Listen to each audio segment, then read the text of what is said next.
moment, 14 years in the making. WikiLeaks founder Julian Assange landing back on home soil after more than a decade in legal limbo. He was reunited with his family, emotionally embracing his wife Stella at Canberra Airport. And it was all made possible after he pleaded guilty to violating US espionage laws.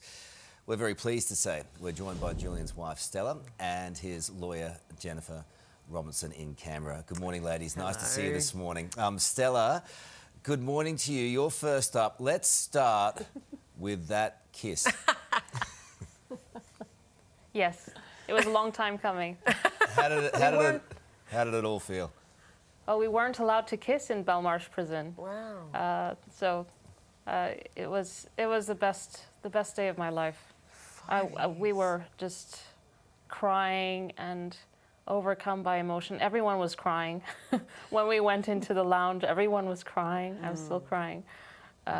It was undescribable. It was incredible. I think we could all feel that relief on your face, on the whole team's face, when he touched down finally on home soil. Stella, after 5 years, as you said, that kiss, but also you must have shared some secret words to each other. What was it like, that moment? Well, it was...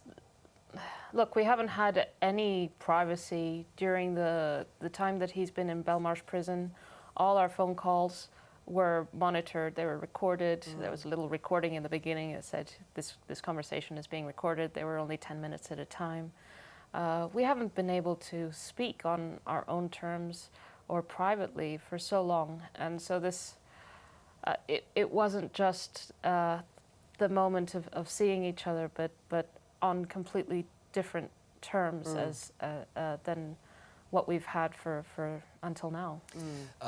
The reuniting with your sons, when will that take place? This morning. They were asleep when he arrived.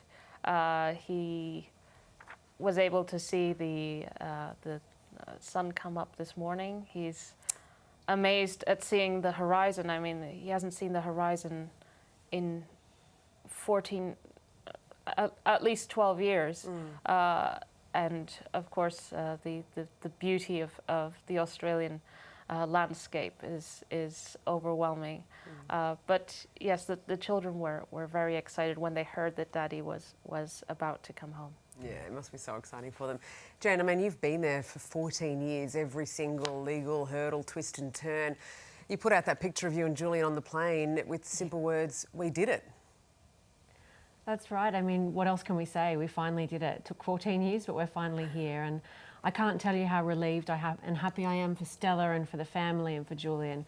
You know, it's been a long time coming, and to be there with Julian, I walked him into the police station back in December 2010, and to be able to walk him onto that plane in London and to accompany him to the US. I mean, going into a US jurisdiction was a nerve-wracking and uncomfortable experience for him, but we got a great outcome, and it was the product of very complex, difficult negotiations with the US government that got us to this point to get him out. He's a free man, no more restrictions on his liberty, and he can now enjoy his life with the kids and hopefully take time to recover. Jen, I think you're an extraordinary woman and an extraordinary professional.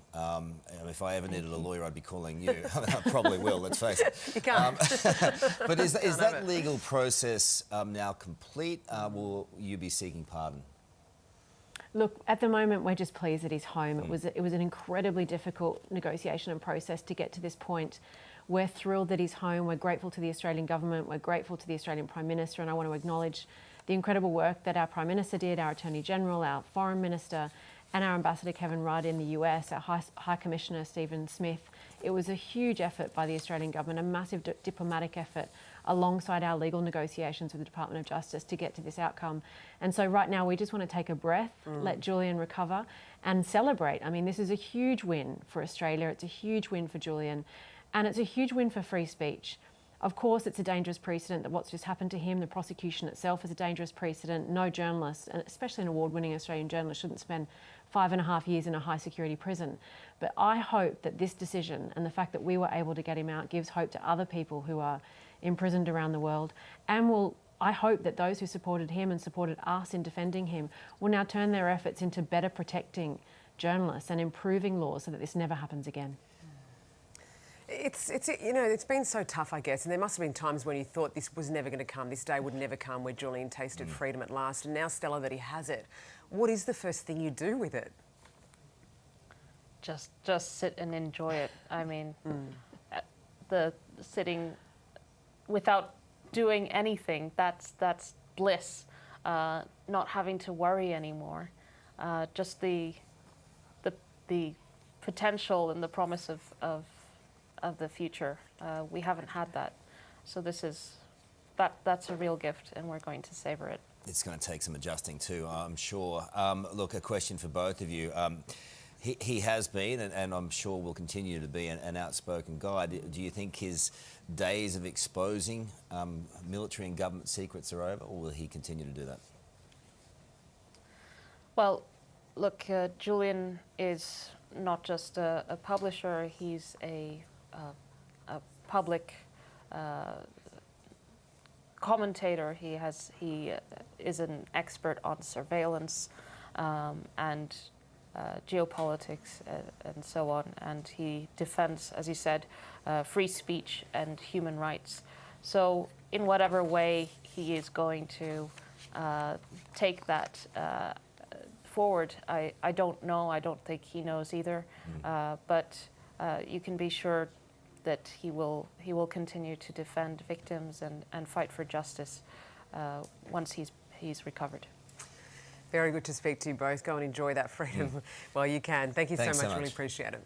Thanks, everyone. Good to speak to you. You too. Hey there, Today fans. Sarah and...